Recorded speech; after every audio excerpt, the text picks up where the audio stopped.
최근에 신문이나 주요 언론 매체를 보면 아르헨티나가 구제금융을 받았다는 얘기가 엄청 많이 나와요.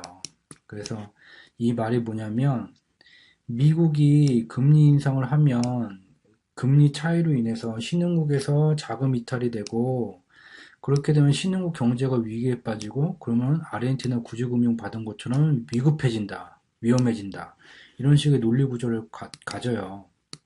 그리고 최근의 기사도 또 보면 어떤 말을 하고 있냐면 미국 기준금리가 인상이 돼서 이게 원인이어서 아르헨티나에서 외국 자본금이 이탈을 했대요.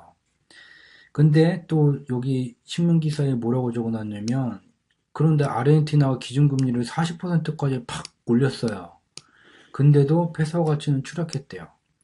그러면 이 뉴스에 적어놓은 내용만 보더라도 미국이 금리를 1%대에서 조금씩 지금 올려가고 있는데, 그거 올렸다고 아르헨티나에서 자금이 이탈됐는데, 금리 차로.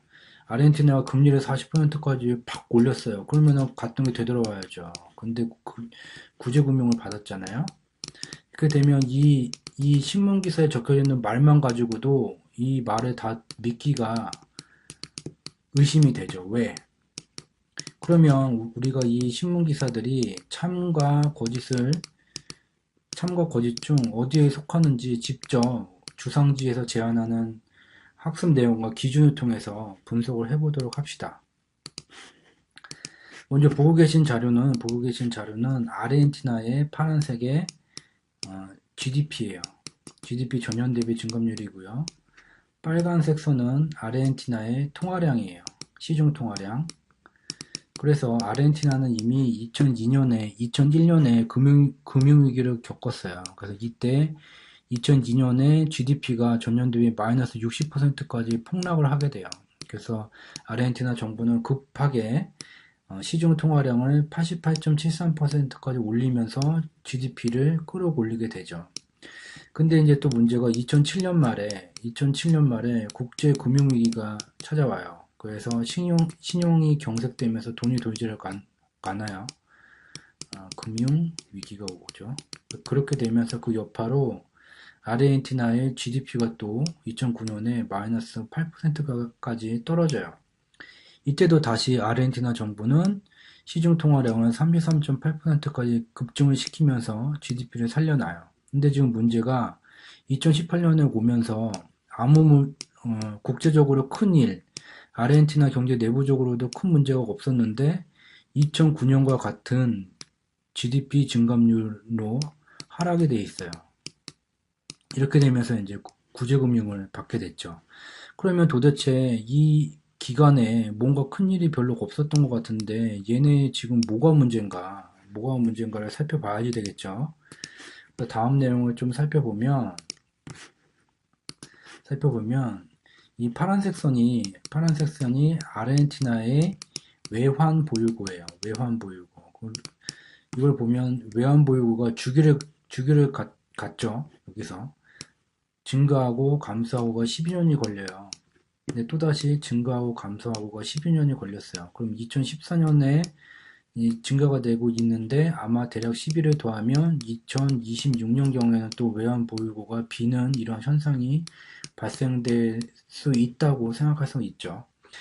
그래서 보면 지금 아르헨티나는 2018년 기준으로 약 596억 달러를 외환보유고로 가지고 있어요. 그래서 원달러 환율을 1074원으로 적용을 해보면 우리나라 돈으로 약 64조 104억 원 규모를 외환보유고에 들고 있는 거예요. 그러면 이 규모는 아르헨티나가 2016년에 벌어들인 GDP의 10분의 1 정도를 차지하고 있기 때문에 이 외환보유고가 적다고 할 수가 없죠. 근데 왜 구제금융을 신청을 했을까? 다음 내용을 살펴보도록 합시다.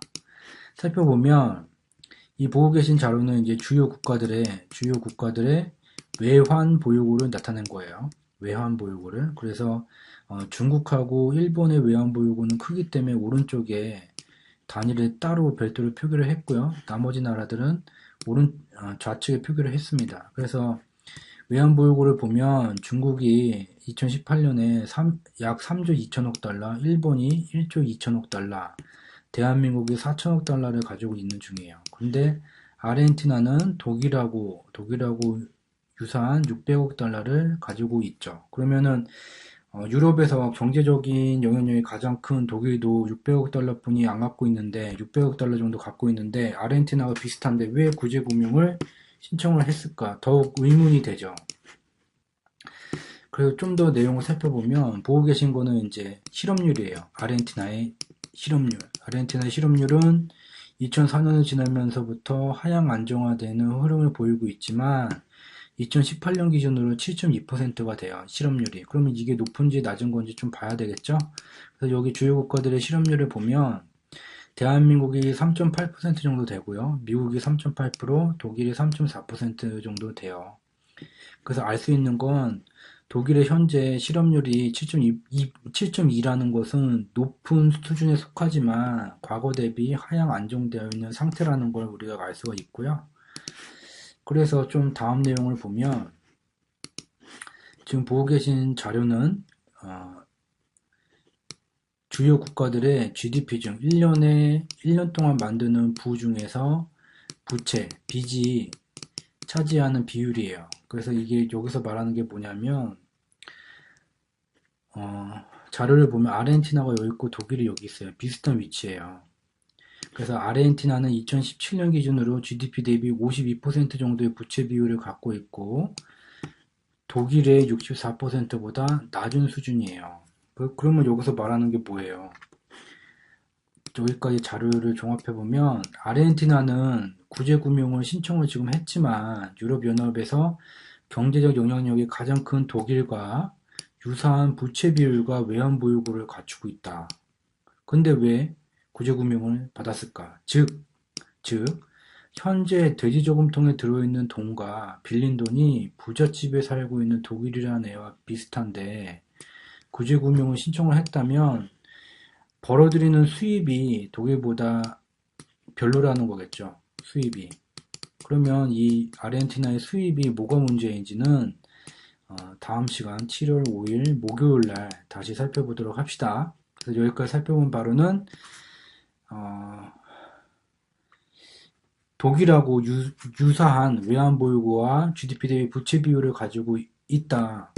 아르헨티나가. 그렇기 때문에 그렇게 구제금융을 받은 이 현 시점이 비관적이지는 않다는 것을 확인할 수 있었습니다. 그래서 다음 내용으로 좀 넘어가 보면